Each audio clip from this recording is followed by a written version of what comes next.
the environment and the global ambient. Now it has the default global ambient color.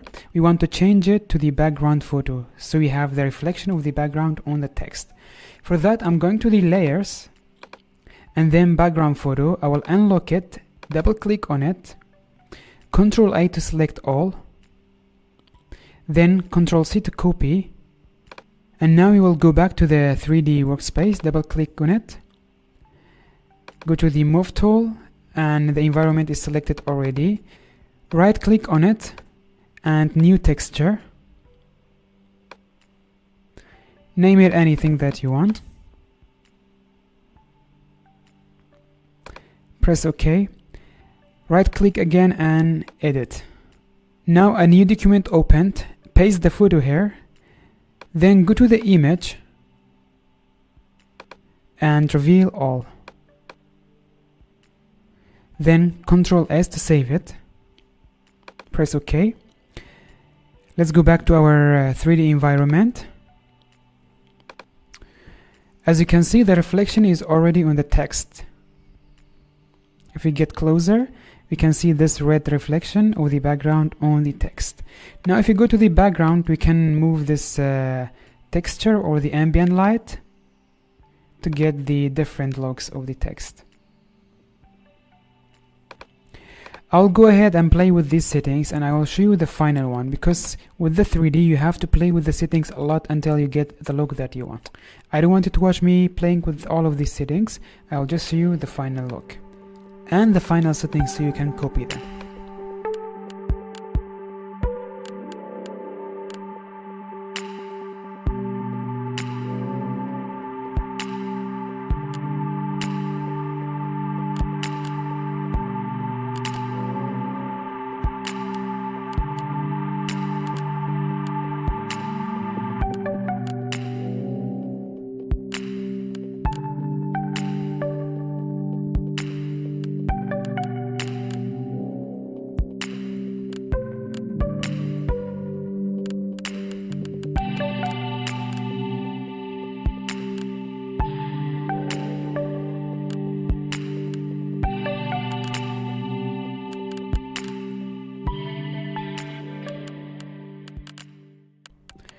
Okay guys, after playing with this a lot, this will be the colors that I will go with.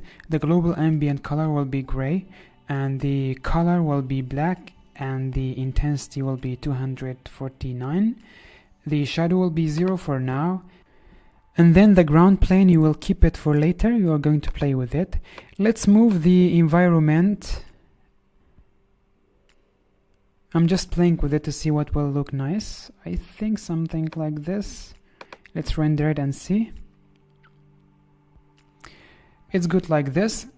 I'm just going to cancel the render and play with it a bit more. Sorry guys, my computer is getting really slow. Now let's move it. Okay, I'll keep it like this. I think like this is good. Now we'll go to the light, infinite light, and we will play with this to define the shadows and the light. So you want the shadows to be toward us, like toward the screen, and I'll move it just like this until I get the look that I want. Now we can play with the shadows and the type of the light as well.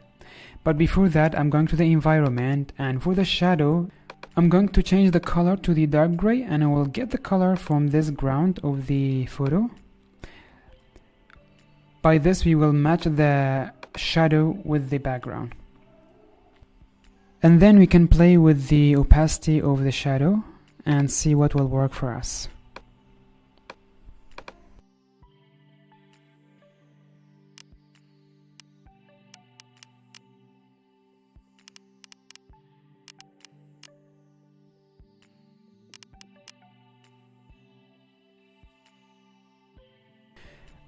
Okay, so I increased the shadow for the ambient a bit to 5, and the opacity of the shadow is 80, and now I'm increasing the reflection to 60. Now we have the reflection and the shadow together on the ground. This makes it very realistic. I think we are good like this. One last thing that I want to show you in this lesson is saving the camera preset, so when you accidentally move your camera, you can easily get where you want to go. For example, click on the current view camera and then go to the settings here and save it. I will call it Final Cam. So now we have this camera. Whenever we accidentally move our camera or change anything, I will just click on this Final Cam and it will go to its place again. And this will make our life much easier. Guys, this is the end of this lesson. In the next lesson, we are going to add some boxes to our design. See you there.